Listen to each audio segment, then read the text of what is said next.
Hello, listeners, and welcome back to our channel. I'm the Storyteller. So, I hope that all of you are doing great and all of you are eager to learn something new. That's why today I am here with our new story.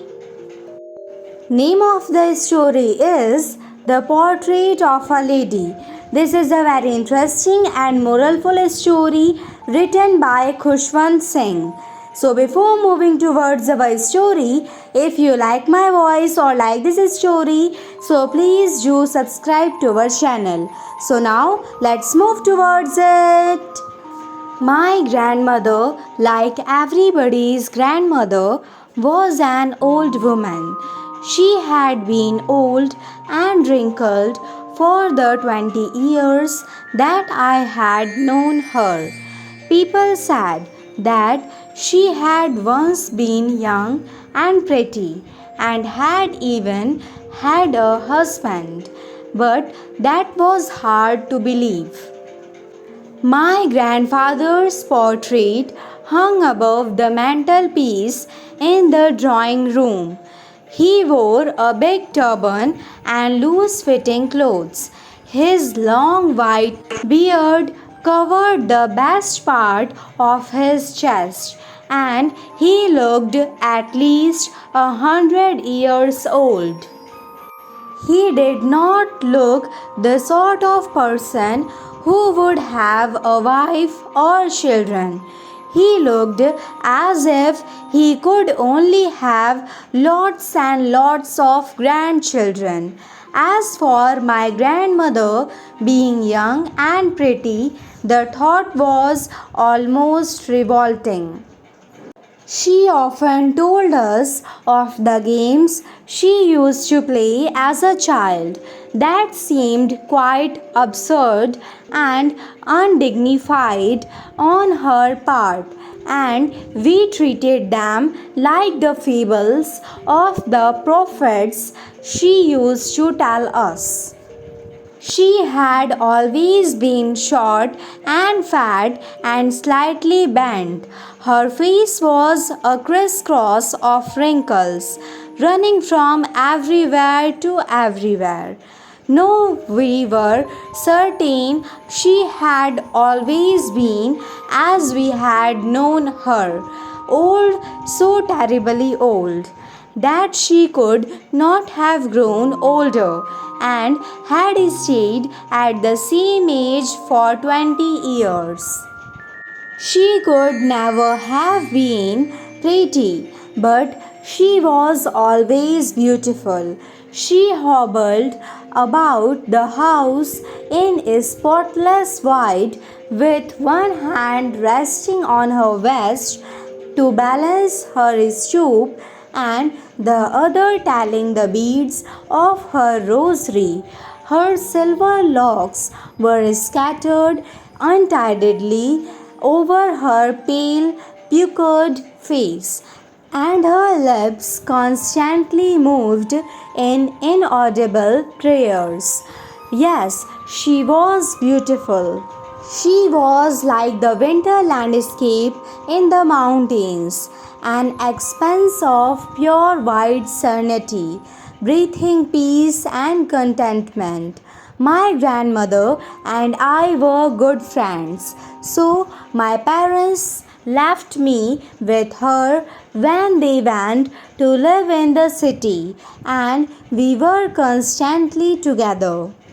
She used to wake me up in the morning and get me ready for school.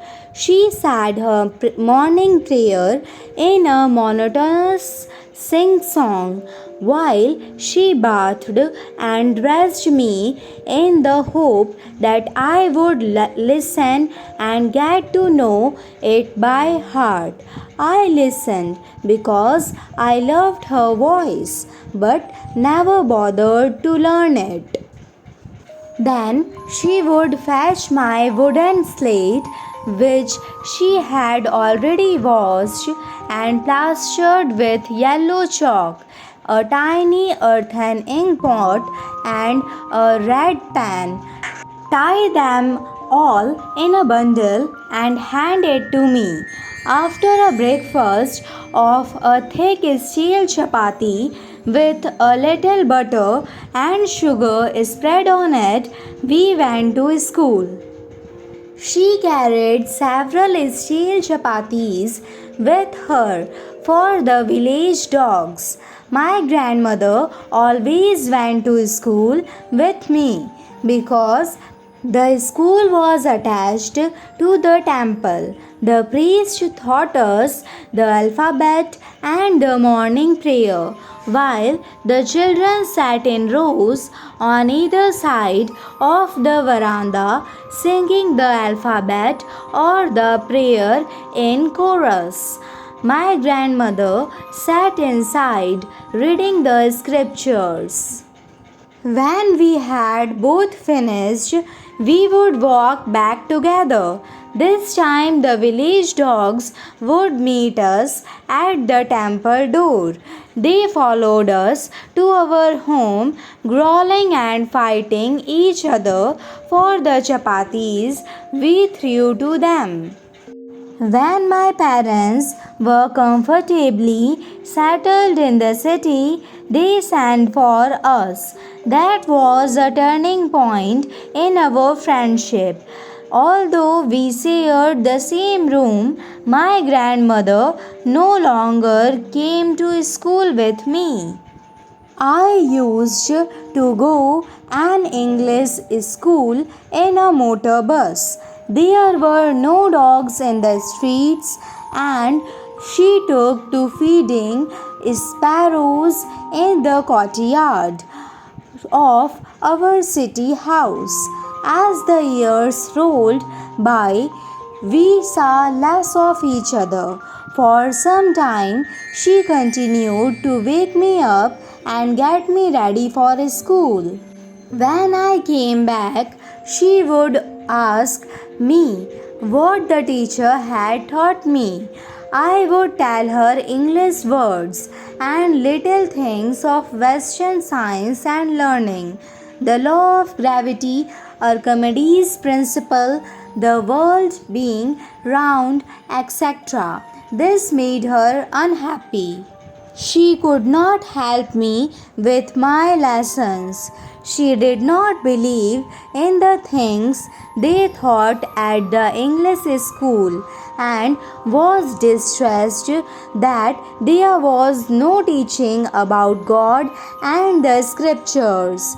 One day I announced that we were being given music lessons. She was very disturbed to her music had lewd association. It was the monopoly of harlots and beggars and not meant for gentle folk. She rarely talked to me after that.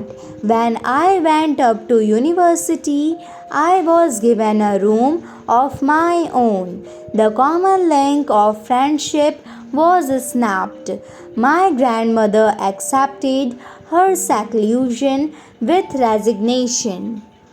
She rarely left her spinning wheel to talk to anyone. From sunrise to sunset, she sat by her wheel spinning and reciting prayers. Only in the afternoon she relaxed for a while to feed the sparrows, while she sat in the veranda breaking the bread into little bites. Hundreds of little birds collected round her, creating a veritable bedlam of chirpings. Some came and perched on her legs, others on her shoulders, some even sat on her head. She smiled but never shooed them away. It used to be the happiest half hour of the day for her. When I decided to go abroad for further studies, I was sure my grandmother would be upset. I would be away for 5 years, and at her age one could never tell. But my grandmother could. She was not even sentimental. She came to leave me at the railway station but did not talk or show any emotion. Her lips moved in prayer. Her mind was lost in prayer. Her fingers were busy telling the beads of her rosary. Silently she kissed my forehead, and when I left, I cherished the moist imprint as perhaps the last sign of physical contact between us. But that was not so. After 5 years, I came back home and was met by her at the station. She did not look a day older. She still had no time for words, and while she clasped me in her arms, I could hear her reciting her prayer. Even on the first day of my arrival, her happiest moments were with her sparrows, whom she fed longer and with frivolous rebukes. In the evening, a change came over her. She did not pray. She collected the women of the neighborhood, got an old drum, and started to sing. For several hours, she thumped the sagging skins of the dilapidated drum and sang of the incoming of warriors. We had to persuade her to stop to avoid overstraining. That was the first time since I had known her she did not pray. The next morning, she was taken ill. It was a mild fever, and the doctor told us that it would go. But my grandmother thought differently. She told us that her end was near. She said that since only a few hours before the close of the last chapter of her life, she had omitted to pray. She was not going to waste any more time talking to us. We protested, but she ignored our protest. She lay peacefully in bed, praying and telling her beads. Even before we could suspect, her lips stopped moving, and the rosary fell from her lifeless fingers. A peaceful pallor spread on her face, and we knew that she was dead.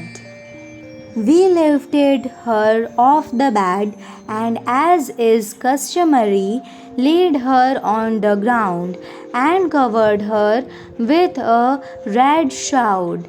After a few hours of mourning, we left her alone to make arrangements for her funeral. In the evening, we went to her room with a crude stretcher to take her to be cremated. The sun was setting and had lit her room and veranda with a blaze of golden light. We stopped halfway in the courtyard, all over the veranda, and in her room, right up to where she lay dead and stiff.